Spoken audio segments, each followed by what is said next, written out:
Greetings, cultivators worldwide. Jordan River here, back with more Growcast. Another day, another harvest. Today, we have OK Calyx back on the line. His last episode was awesome, and it got a lot of great reviews. I know you guys liked it a lot. He was a little crunched for time, so we had him back.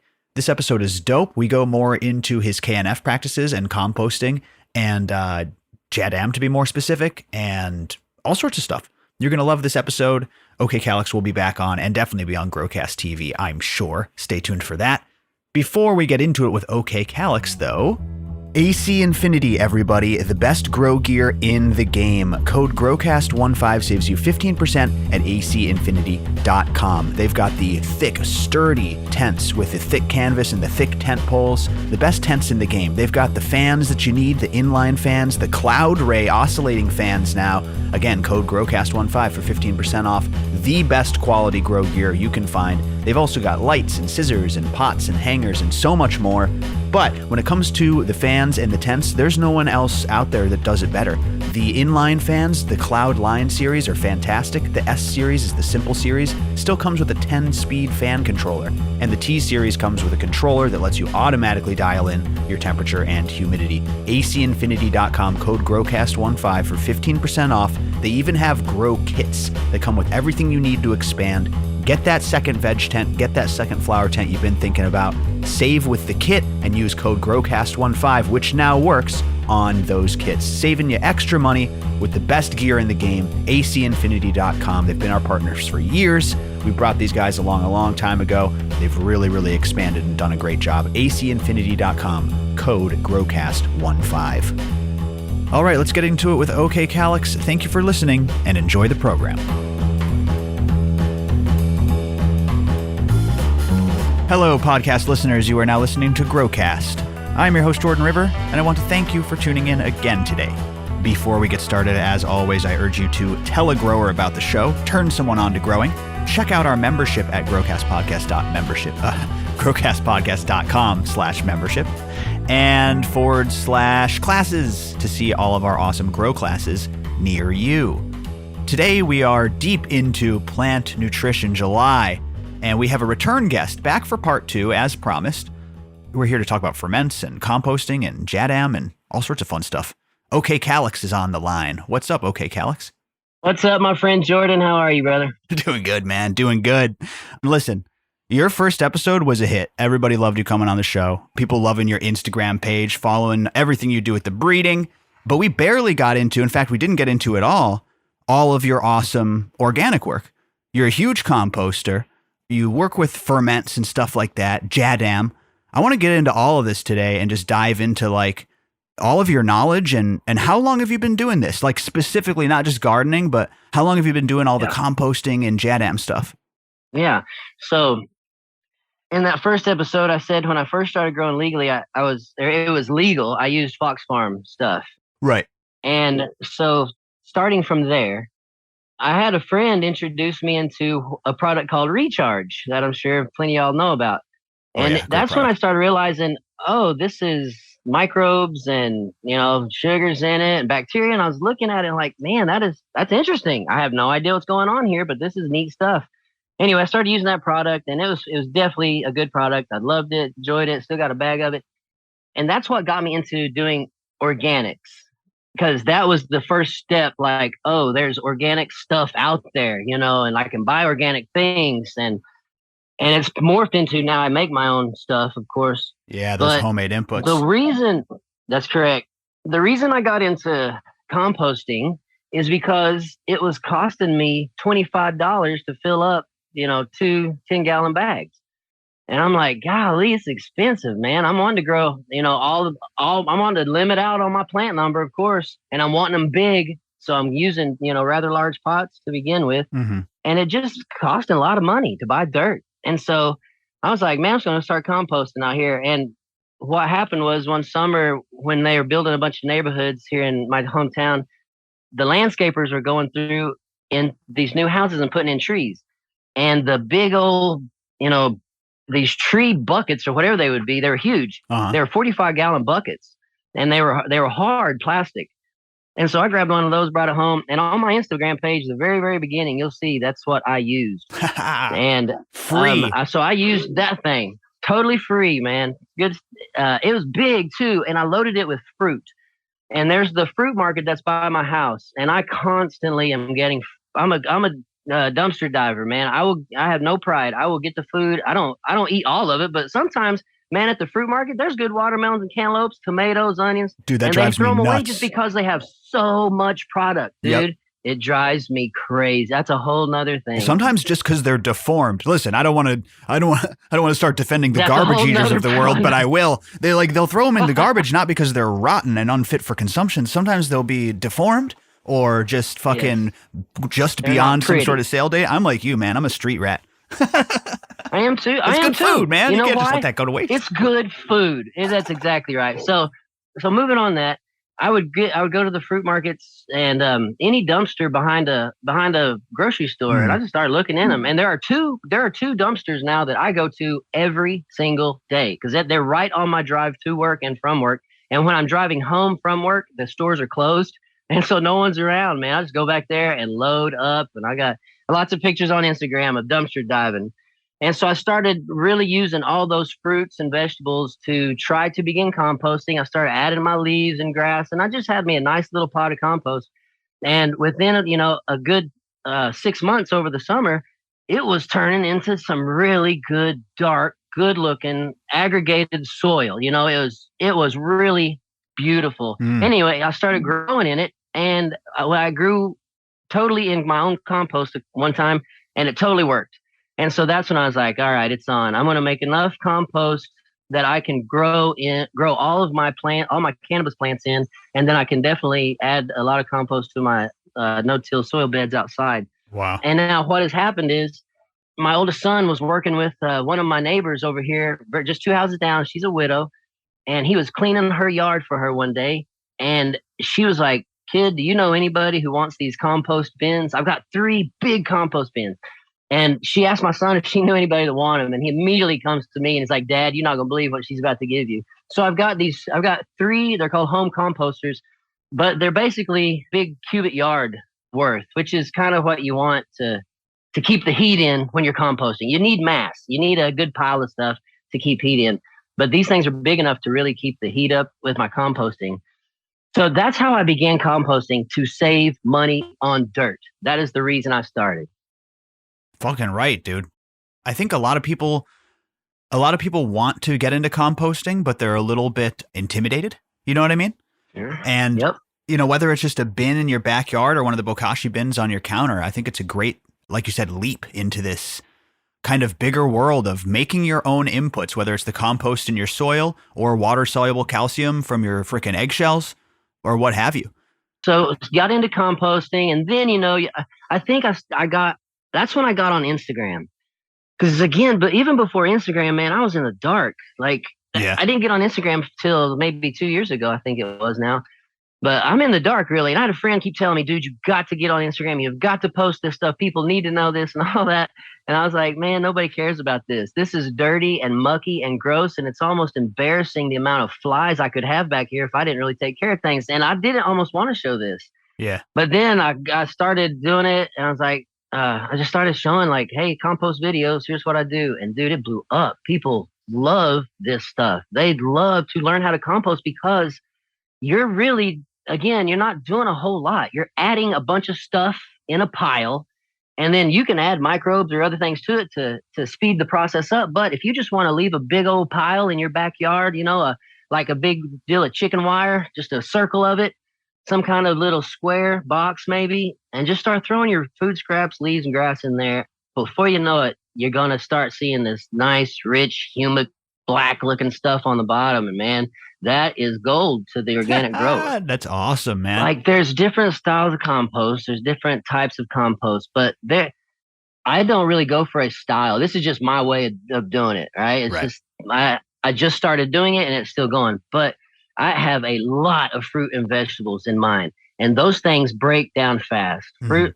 cantaloupe, cucumbers, bacteria love to grow in those things. And good fruits and vegetables make a great compost. Don't overdo the leaves, but add the grass. The green grass, mowed green grass, breaks down quickly into a nice compost. Leaves take a little longer. But yeah, that's something else. We can get into that more specifically. Yeah, absolutely. And if you want, let me just start talking about composting. Sure. So if you put just junk in a pile, if you put fruits and vegetables and leaves in a pile, it's going to compost itself. You can speed the process up by doing certain things and adding certain things, but there's a process is called static composting, and it's just where you put your fruits, your vegetables, your green materials, which would be freshly cut grass, which would also be fruits and vegetables, green leaves, anything that's still got the nitrogen look to it, still green. And then you got the brown side of things, which is the brown leaves, the brown grass, things that are already kind of starting to rot down, things that have a lot of carbon in them and stuff like that. Mm-hmm. So there is an idea, like when I compost, there is reason to the madness behind it. I am adding greens, I am adding browns, I am adding vegetables, I am adding bacterias, I am adding mushrooms, trying to get fungal spores in there, and just all kinds of things. So you don't want to just have a pile of leaves. It'll break down in a few years, but that's not what people are wanting. They're wanting compost in 8 months over a summer, a spring and a summer. So you're going to want to get different layers of things in your compost. The greens, the browns, the veggies. It's very important when you compost that your compost stays moist. And that's one reason I add a lot of vegetables and fruits, because they're loaded with moisture still.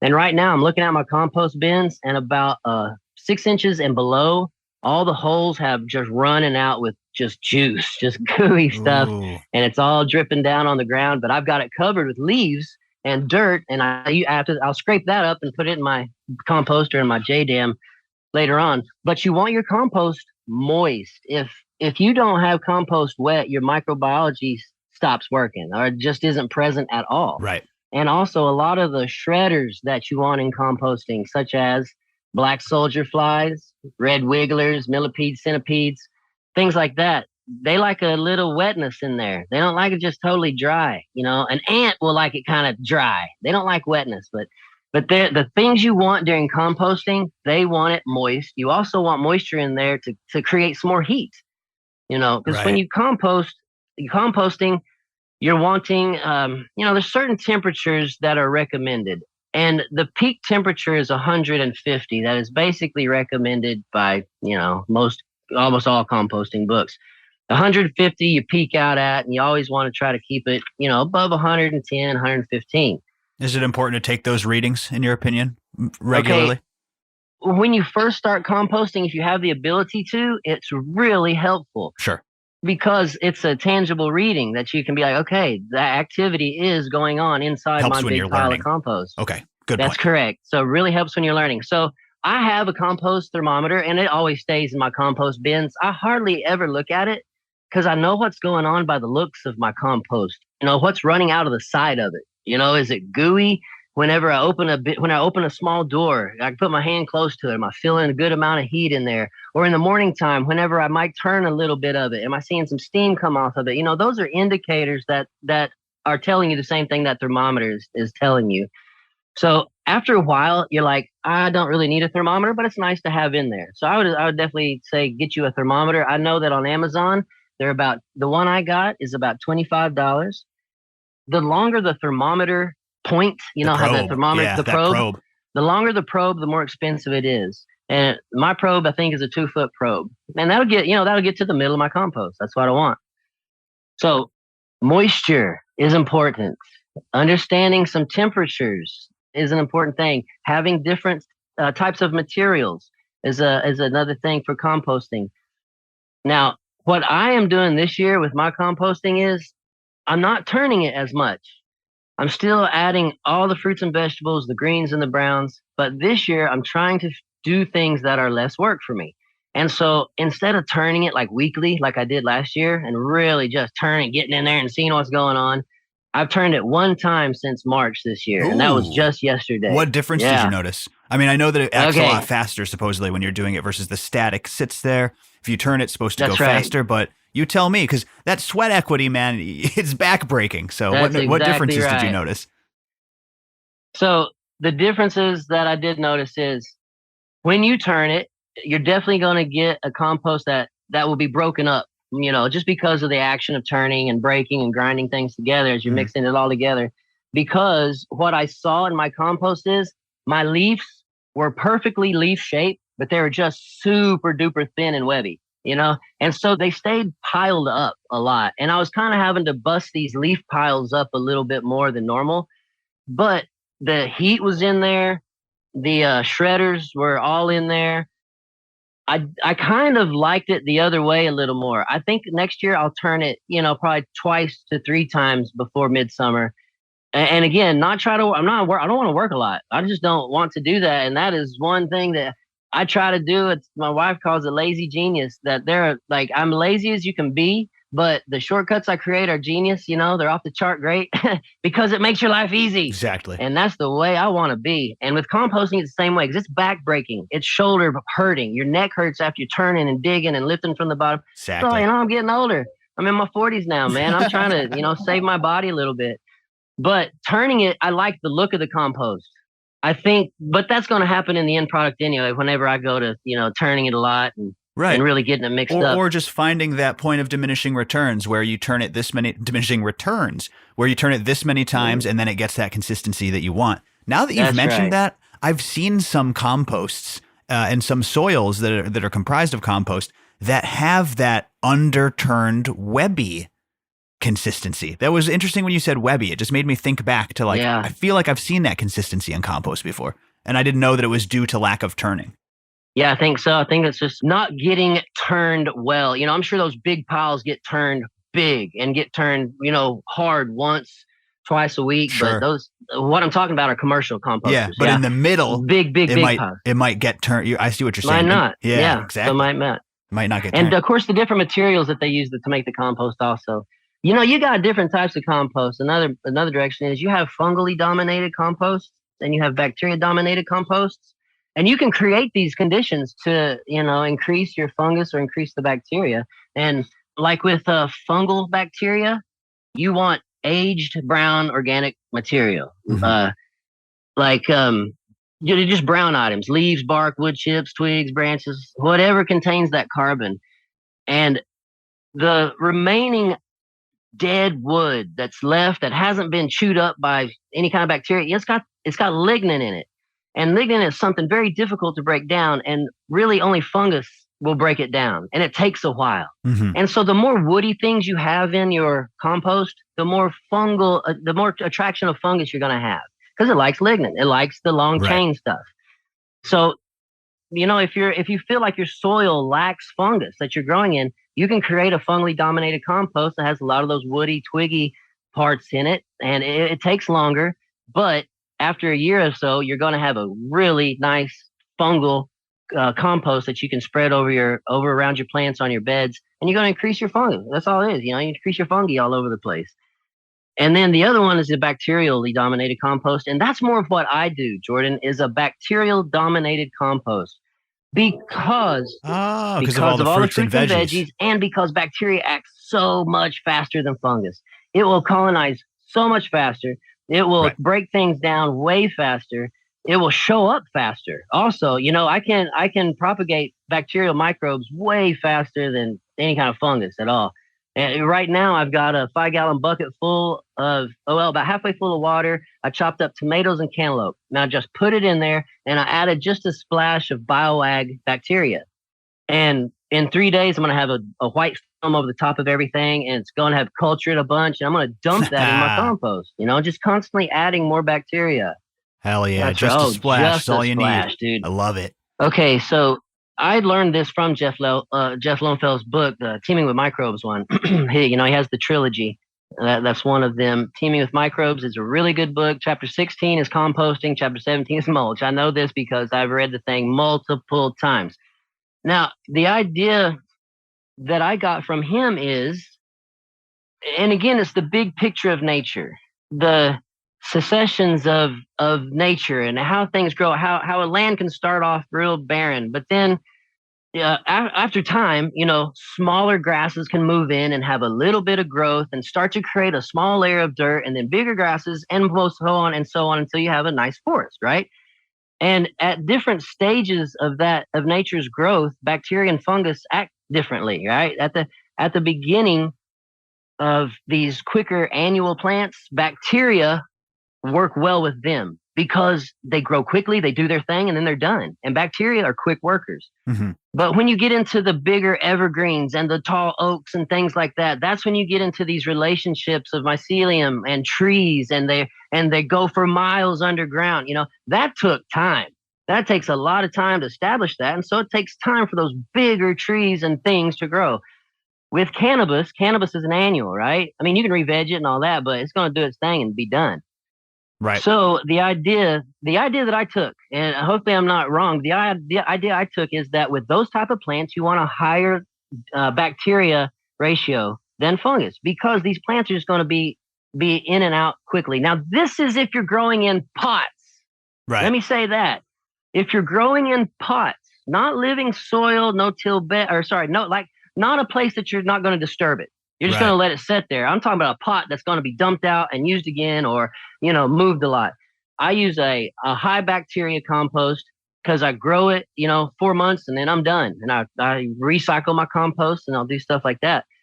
But if I had a plant that I was growing for a long time and I want it to have a good established root system in the ground, I'm going to want it to get connected with a lot of mycelium down there, but that takes time. And that's not cannabis, right? Cannabis is a quicker thing. Now, maybe if you're doing a mother for years or something like that, and you want a big established root system, then you think more of, how am I going to get good root systems with good mycelium help in there? I need the bacteria also, but this is a long-term thing I'm thinking. And so I'm going to be thinking more about fungus in there. But what I do, Jordan, is this. I have a high bacteria compost that I use, number one, because it breaks down quickly. And number two, because of the very reason I just said, to grow in pots and to grow quick plants. What I do, though, is I take my highly dominated bacterial compost and I dump it on top of my highly dominated fungal no-till soil bed. Oh, you know what I'm saying? wow. So it's okay. And that's great. That's where they meet together outside. That's awesome, man. So you are just getting the maximum biodiversity, which is what I hear a lot of people are trying to achieve. Want that teaming, that's right, if you will. Yeah, and I will. So where does JADAM fit into this? My understanding is this. The creator of KNF, his son created JADAM. So his son's name is Youngsang Cho. You hear people say Master Cho, and that's the guy with KNF that I think I understand it correctly. And then his son, Young Chang, he's the guy that created JADAM. Now, if you read the JADAM book, which I've read it multiple times, studied it a lot because I really want to learn this stuff, the reason he created JADAM, number one, is for an ultra low cost method of farming. Ultra low cost, man. I mean, being able to ultimately spend nothing and close the loop. Right. You know what I'm saying? In your natural farming. And so what he and his father did is these KNF and JADAM practices are actually Japanese practices. Oh, wow. They studied Japanese methods, and they came back and kind of created their Korean style. And the Korean natural farming style was created. And then later on, Youngsang Cho, he comes in and creates JADAM. And he creates it, again, an ultra low-cost method of farming. And the people in his mind, the reason he was creating this process, he says in the book, is for poor communist farmers. Right. That's why he created this. So the background behind what I'm doing comes from a guy who is saying, how can we use nature in such a way that we're not going to spend any money? And these farmers who have no money to buy extra fertilizer and inputs, how can they be successful, close the loop on their farm, and not need anybody from outside? Because not because it's cool, but because that's how they're going to eat and live or die. Right? They've got to grow their foods. And just like today's economic crisis and all the junk we're in right now with fertilizer, supposedly coming from Ukraine and Russia, and that's going to start to go up and be more expensive. JADAM and KNF practices are going to just start coming up naturally because people aren't going to be able to afford the fertilizers. Right now, Jordan, I'm working with a farmer here in Oklahoma. You're the first person I've told this. I'm working with a farmer here in Oklahoma who is asking me, he saw my Instagram, I go to church with him, and he goes, dude, I saw your Instagram. I cannot believe what you're doing. We are wondering if we're going to have enough money to spray our fields this year. Wow. I'm like, dude, I have never done this on large scale ever, but we can give it our shot. And so he at his place right now, he's got a bunch of cow manure JLF, vetch JLF, grass and crop residue JLF, and I'll explain those in a minute. but he's starting to try it. Not because, again, he thinks it's neat and cool, but it is. But it's because he's like, listen, I'm in a financial hard place. I don't know if I'm going to be able to spray or not. Does this really work? And me, I'm like, good grief, that's kind of a different level of what I'm doing, but I love it. And yes, I'm going to help you. So we're going to try to spray his fields this fall with a lot of JLF and some JADAM microbial solutions and see if we can get his hay fields going to start with for next spring. So that's kind of cool. Something that I'm doing on the outside. What was I talking about? I can't remember. No, that's amazing, dude. I love that you shared that here. And it's so cool to see, like you said, this is the important thing. If the prices of fertilizers go up, it makes this knowledge more valuable, and it's going to turn more people onto it. And then soil microbiology will benefit largely from that scale. But what I wanted to get to was the JLF and these inputs, all these acronyms and initialisms. They're hard to keep track of, but I guess it's better than saying all the long words. Yeah. We'll return to the program in just a second, but before that, shout out to the Foop, baby. We have a new product announcement from the Foop, the Veg Pack. That's right, it comes with the Veg 1, the Veg 2, and the sweetener. Everything your plants need through the veg cycle. You will not need to add any additives. You'll get those thick stalks. My roots are bustin', dark green, vibrant green canopies, and the sweetener. Yes, we did have the recent Growcast TV guest say that you want as many different types of sugar as you can, and that sweetener is where it's at. I also think that it's interesting that the Foop recommends that you use the sweetener in veg. A lot of people recommend that you use it at the end of flower only, but you know that it feeds those beautiful microbes in there and unlocks all those other nutrients that so why wouldn't you add the sweetener in veg? Comes in the Veg Pack. Foop is certified organic, OMRI listed. It works great in virtually all growing media. The Veg Pack is now available in 1 gallon sizes on Foop's website or a quart size on Amazon. You can find it at amazon.com/Foop or get the larger size at thefoop.com, and always use code GROWCAST at thefoop.com for 15% off. No code for Amazon, but it's a much better deal with the 15% off and the larger size. Again, that's amazon.com/thefoop and thefoop.com for the gallon size, Amazon for the quart size. Also, make sure to get on their giveaway. This thing is sick, the Foop Mega Giveaway. It's $1,500 worth of grow gear. It's a full grow setup, light, tent, all that stuff. Just go to foopgiveaway.com. Tell them who you are. That's all you got to do. Again, fans, air filters, a huge tent, a couple of lights. It's everything you need to blow up your favorite room or basement or garage. All you got to do is go to foopgiveaway.com. Be healthy, go organic, use the Foop, and that's what I'm doing right now, and I'm loving it, baby.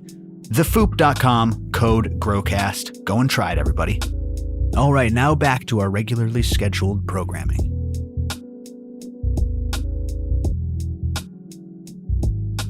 Talk to me about the inputs that you're using in this farming style and what JLF is and your advice with it. Gotcha. So let's begin with the difference between KNF and JADAM. KNF uses lots of sugars, right? Brown sugars, molasses, things like that. JADAM has totally steered away from that, not because they think it's bad or anything like that. He'll talk about how molasses might cause too much acidity in your soil and stuff, but the JADAM guy who created JADAM, he's really just trying to say, okay, Koreans didn't have natural molasses 100 years ago or sugarcane or anything like that. Right. We didn't use that to do what we did. So let me get back to the most organic way of doing this that I possibly can, and not use the extra sugars, not use brought in, store-bought materials of any kind, but just take it straight from nature. So that's what he's going for with this JLF, which is called JADAM Liquid Fertilizer. The reason it's called fertilizer is because what you do is you take a bucket of fresh cut anything, greens, grasses, fruits, vegetables, leaves, anything coming from nature that's still got some nutrient in it that hasn't already rotted. Put as much of it as you can in a 5-gallon bucket. Fill the 5-gallon bucket full of water. Take a handful of dried brown leaves, and in the book he will call this leaf mold or leaf mold soil. But if you look on some old dried leaves or some grass that's starting to turn brown, if you turn it over and look on the bottom, you'll see a little bit of white on there. And that, just call it IMO, right? Indigenous microorganisms. But you're wanting those microbes to get in that 5-gallon bucket. And the only reason you add that handful of brown material is to add a larger, larger population of microbes and get you started a little faster. It'll happen naturally if you put the brown material in or not. If you just put water and fruit and vegetables in a bucket, it's going to start fermenting and bubbling and all this stuff on you. But the recipe calls for water, some type of freshly cut vegetation, a handful of brown leaves, add a little bit of Himalayan salt or seawater if you want to, and close the lid. In 6 months, you're going to have fertilizer that you use. That's crazy. Yeah. Now, I imagine that it's a broad kind of label, meaning that it's a fertilizer depending on what you put in there, right?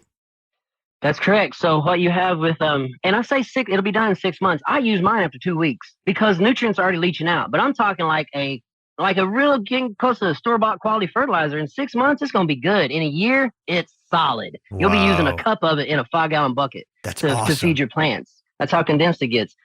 What were you asking Ian, Jordan? What did I ask? Oh my God, I'm stoned. We're both so stoned. What I asked was, do you target different nutrients depending on what you put in it? That's right. Yeah, if it's JLF, I imagine there's probably a nitrogen one. There's probably a phosphorus one. What can you use? Okay, so I call them JLF specifics. Whenever I post stuff and teach stuff online, I'll say I'm using a cannabis-specific JLF. That means I'm only putting cannabis product in here. Anything cannabis goes in here. Smart. And I'll tell you why in just a second. I do the same thing with tomato-specific JLF. I have a corn-specific JLF. I have an iris flower-specific JLF because I have to grow a bunch of irises. Whoa. And then I have a whole bunch of what's called grass and crop cover residue JLF. And then in the book, it's called GC JLF, grass crop cover residue. That just means grass and old fruits and old vegetables. It's whatever's left over, throw it in the bucket. But I've got a lot of different specific JLFs. And the reason I have specific JLFs is this. The reasoning in JADAM philosophy is this. Cannabis has what cannabis needs. Corn has what corn needs. Onions have what onion need. And I am making an onion JLF also.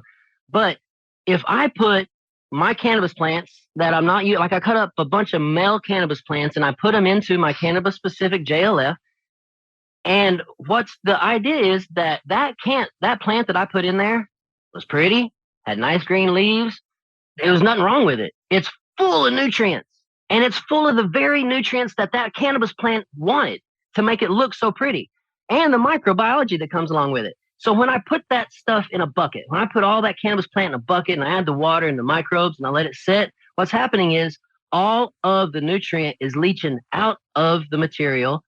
All of the microbes are eating that material and storing those nutrients within their bodies, right? So that they ever get eaten by a shredder, they're going to release those nutrients.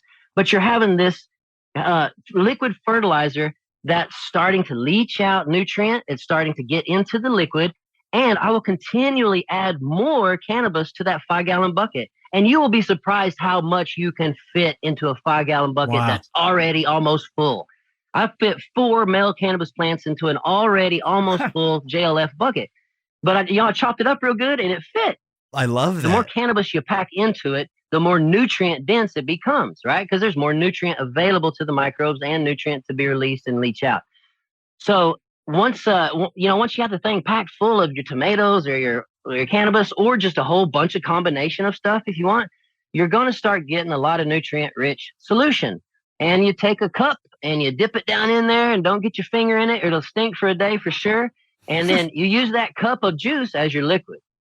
Now you can get into all kinds of, well, how much do you use and when do you use it? And I mean, that's a play by ear thing. And it's also kind of, you got to wait a little longer. The longer JLF gets, the better it gets. So it's always changing, which means it's an art. Yes. When it's young, you use more. When it's older, you use less. And it's just it's a fun thing to really start to figure out. That is so freaking cool. Yeah. Okay. So you're using this bucket. Where do you put the bucket? So the buckets that I use are a 5-gallon bucket, and they are out in the sun. They're right in front of my compost bins. But, the warmer the liquid can get, the easier it is for the microbiology to activate and act up and start to really work. That was going to be my second question, how to speed it up. Yeah, heat. Add heat. You can also, you don't have to be this purist of JADAM either, because I'm not a purist. I'm just practicing it, but I'm making it work for me too. And so I have a little bit of liquid fish that I had left over from a couple years ago. Ooh. I added a little bit of that liquid fish into every one of them. You know, it ain't cheating. The book even says add extra nutrients as you wish, because they want you to steer it towards the crop you're growing. Whoa. You know, if you're growing blueberries or cannabis, you can steer your nutrients and microbes towards that place. But if you're growing a certain vegetable, the best thing for that vegetable is what's already in that vegetable. Makes a lot of sense. And you're just pulling it back out. So that's the JADAM philosophy with that. And that's why you make specific JLFs also. I think we throw away a lot of cannabis litter as indoor growers, especially.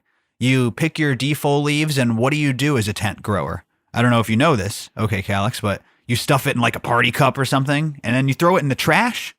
No. You're just throwing away nutrients. Oh gosh, yeah.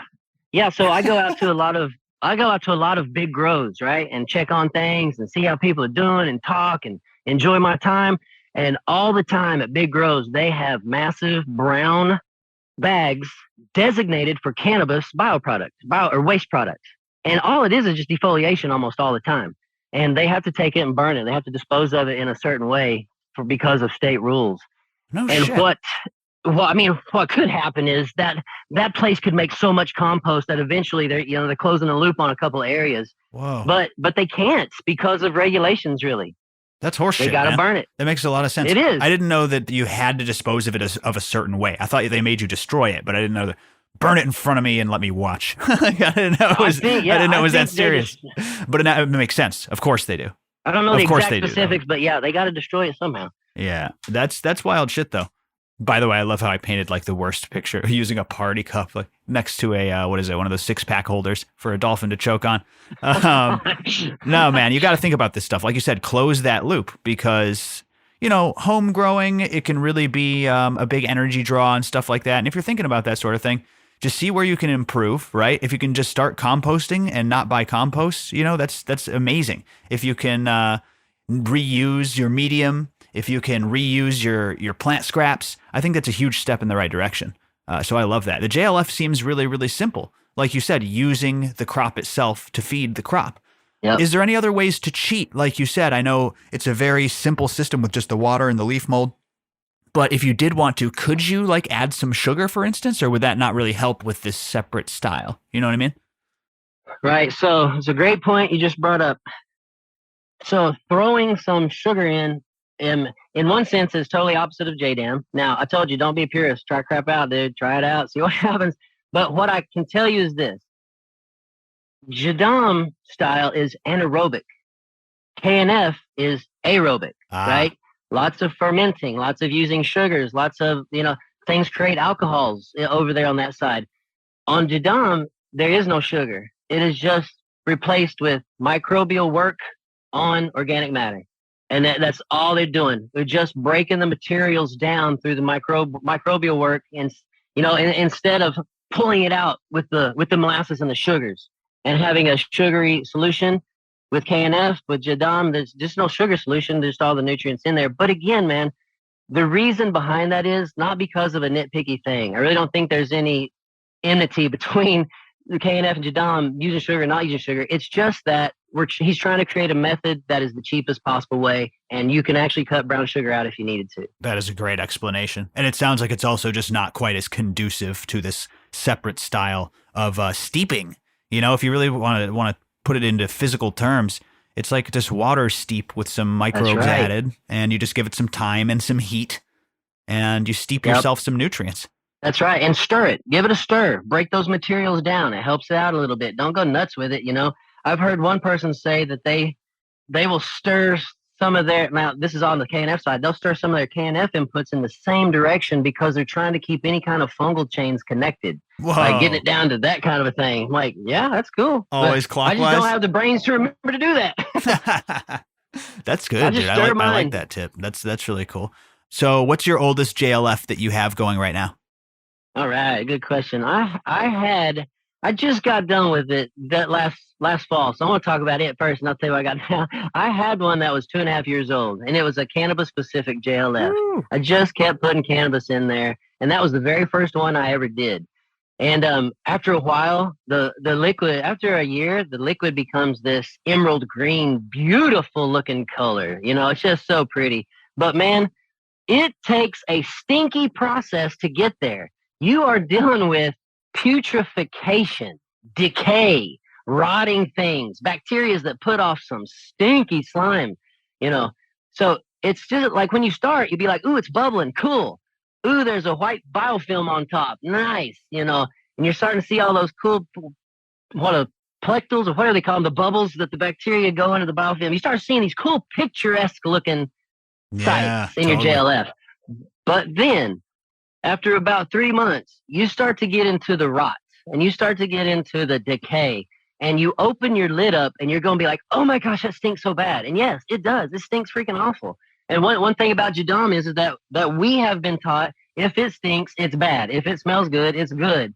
And that is true. I remember even my mother, when we were in the gardens one time, I would say, why do you throw all the dead fruit over here to the side and you don't just let it lay where it is? And she goes, my mother's answer is this, and I totally remember it.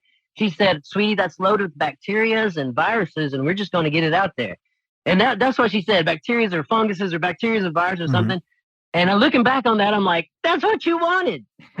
We want that bacteria. We want the rot. You know what I'm saying? Because we want the nutrients to just go straight back down in the ground. So one thing that I do with my JLFs and composting is I also do a thing called soil layering. Soil layering. And it's where you don't dig anything. You just imitate nature, which is JADAM's practice. You layer things in, throw leaves down. The next thing, just throw fruit down. Next thing, throw grass down. But just put layers of stuff. Just keep layering it. It's so simple and so easy. I show how to do it on my OK Calyx page, especially if my compost bins are too full and I don't know what to do with all the fruit. I just start putting it in my no-till bed. Chop it up, cover it up with some leaves, let it go. That's just feeding my worms, basically. Creating vermicompost out there.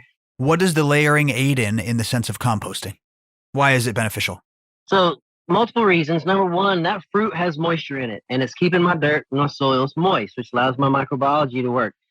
Secondly, I'm putting nutrient back into my soil. There's nutrient in all that food. Anything that we could eat or that's grown out of the ground, there's nutrient in it. Cut it down, chop it into small pieces so that there's more surface area for bacteria to be exposed to, and dump it just below your plants. Like right now, if you look at my cannabis plants, you will see a ton of cantaloupe and cherry tomatoes, all chopped up, but just laying around. That's adding nutrients. A third thing is it's feeding my shredders. Because what happens is this, when the bacteria is attracted to the fruit and the vegetables, the shredders eat the bacteria mostly. They'll probably eat some of the fruit and food too, but shredders want bacteria because a shredder means a worm or a larva or something that just chews and grinds stuff up. But when a shredder comes in and eats that bacteria that's been grown on the fruit, it squeezes the bacteria, basically, in the words of Elaine Ingram, and squeezes out those nutrients, and it uses some of the nutrients, the worm does, and then in its castings, it poops out the rest of the nutrient in plant-available form. And so there's so many reasons to do some of that soil layering. If you got if you got a good area with some nice dirt with some worms, feeding them, keeping it wet, keeping the nutrients in there, and keeping the cycle of life continuing underground. Wow, man, that's fucking dope. This has been an awesome composting and JADAM exploration. We have a little bit of time left. Is there anything else you want to cover? Any tips, general, like, I don't know, big breakthroughs that you've had? Anything new that you're trying? I'd like to hear about that. Yeah. I've tried one thing this year. I have a volunteer plant that came up, just a plant that came from seed, came up in one of my beds, and I let it go. And this entire spring and summer, I've been testing out different types of specific JLFs and ages and strengths, really, on this plant. And I mean, dumping the natural fertilizer onto it, not just soil drenching, but I'm talking taking the hose and just soaking it with a 5-gallon bucket until it's done to see if I can burn my plants. Now, thus far, oh yeah, you asked me when the oldest JLF is. I had a cannabis one that was 2.5 years old. The oldest one I have right now is about 8 months old. And then I have a lot that are 6 months old. March, April, May, June, July. Yeah, around 5 to 6 months old. A bunch of them, like probably 15 or 25-gallon buckets full of about 5-month-old JLF. But a lot of this is going to be used for next year and my indoor cannabis growing also. So that's why I'm just making so much in the summertime. Nice. So all this JLF that I'm making, I would pour 2-week-old JLF on this plant. And as I got some older JLF, I'm pouring, 1-month-old JLF on it. I'm starting to increase the amount of JLF I mix into the water that I'm using and pour on this plant. And so up to a 5-month-old JLF thus far, nothing has burned that plant. And that plant is gorgeous. It's big and bushy, and it's probably the prettiest one I've got out there. So what I'm doing this year is I'm teaching myself next year what I want to do. Because, again, I have not used any IPM on my plants outside of JLF and JMS, which we haven't even talked about. I've only used these 2 things to spray on the plants and to feed. And thus far, my plants look fantastic. So this is the idea behind JADAM. You make your own pesticide. He has a whole list of pesticides you can make. And I don't make any pesticides yet.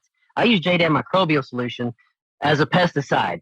And what that is where you take some cooked potato, let's say a pound of potatoes, cook them or microwave them, smash them up in a 5-gallon bucket, add water, add a little bit of sea salt, add a handful of those brown leaves for the microbiology, and in 3 days, you're going to have a bubbly, foamy top. And that is full of indigenous microbes that are in your area that are tempered for the temperature you're growing in and for the region you're growing in, right? These microbes right here that I'm growing in, I'm trying to make more of them and dump it onto my plant because that's the microbes that they grow in. That's what they're surrounded with and live with. And so making this JADAM microbial solution is a high microbially populated solution. And the idea is that if pathogens don't have a home on your leaf space, right, then you're not going to have pathogens. So you cover them with microbiology. So that's why you use the JMS in JADAM. Potato and you guard. can use it as a soil drinse and all that stuff. That's awesome. Do what? Man. I said potato guard. That would be if they if Monsanto got their hands on it, they would say, yeah, it's brand new. It's called potato guard. There you go. I don't know. That's where my brain went. On this. That's what's up, man. I love that. I've seen the potato videos where you've got that bucket out there and you're stirring it up for that JMS. Really, really cool shit. Everybody needs to go and follow OK Calyx on Instagram at OK Calyx. Yeah, man. Anything else here before we wrap it up? Anything coming down the pipe other than the breeding stuff? Definitely check out the other episode. If this is the first time you're hearing OK Calyx, go check out the past episode here. That's right. But anything else? Man, that's it. I think we had a good talk. I enjoyed that. Dude. I appreciate you talking to me. Yeah, I like to get this info out. I like to get the info out because, like I said, there's something in me that feels like this is the natural way we're moving to anyway. And if I can get this information out, it's going to get us jump started on it anyway. This is a great way to take care of Mother Earth too. If you love nature and you're like, man, I'm tired of climate change and all these things, if that's you, this helps that. Yep. That's exactly right, man. I love it. I love how passionate you are and how good you are at educating, man. These are jam-packed episodes. Like, you're excited about this shit. So I just like to listen. I am. We'll have you back on, man. We'll do a Growcast TV. We'll do something for sure. And you let us know if there's anything you need from Growcast. Yes, I appreciate you a lot, Jordan. Hell yeah. All right, man. I'll wrap up the show. I'll let you go, though, and then I'll do my little outro, and I will talk to you later, my friend. Thanks, Jordan. All right. Take care. That was a thanks, Jordan, I'm sure, but he went robot for a second. Thank you, everybody. Thank you for tuning in. I appreciate you so much. As I said, OK Calyx on Instagram and OK Calyx Genetics that's where you can find them. That's where you can find them. We're on Instagram, but you can find us at growcastpodcast.com/list/action. Shows you everything we're doing. Growcast Seed Co. up there, of course. Shout out Growcast Seed Co. Make sure to head on over there and check out our menu, our classes, and our membership. Thank you for your support, everybody. I appreciate you just listening to this show. I hope you're doing incredible things in your garden, and I will see you next time on the next Growcast. Be safe and grow smarter. That's our show. Thank you so much for tuning in, everybody. Thank you to OK Calyx. Give him a follow. Go check him out. A good friend of the show. Quickly became a fan favorite. Before we wrap it up, shout out to Photon Tech, the sexy red high-performance LED lights. You can find them at growcastpodcast.com/photon. Code GROWCAST saves you 10% on some amazing magnetic high-efficiency bar lights. I love my 600 watt. Let me tell you, these things are off the chain. The magnetic bars make it easy to put together, easy to disassemble and reassemble. If one goes out, you can pop it off and mail it back. They'll replace it. It's got a 5-year warranty, and they've got just about the best efficiency and PPF in the game. The 1000 watt, Shane from Migro said it was too powerful. That's right. You're going to need to dim this thing down unless you have everything dialed in. The PPF is almost 3,000 U-moles, folks. The 1,000 watt, they require CO2 supplementation. They're so powerful. Photon Tech lighting, baby. Code GROWCAST, 10% off. Get the square models if you have a 2x2 or 3x3. Get the 600 watt if you're in a 5x5. The 465 is perfect for a 4x4. And the 1,000 watt is if you're crazy and you want one of the most powerful lights in the game. Code GROWCAST at growcastpodcast.com/photon. That brings you right there. Use those savings and send us a snapshot of your code, always to be entered to win free seeds. Thank you to Photon Tech. I love them. They're powerful, they're efficient, they're easy to assemble. Truly one of the best lights on the market. Go and get it, everybody. Code GROWCAST. And that's all, everybody. Thank you so much for listening. Stay tuned. We've got some great content headed your way as we focus on plant health for the rest of the month. We got fun events coming up, classes. Go to growcastpodcast.com/action to see it all. And I'll see you around, folks. Hope you're doing incredible things in your garden. See you next time. Bye-bye.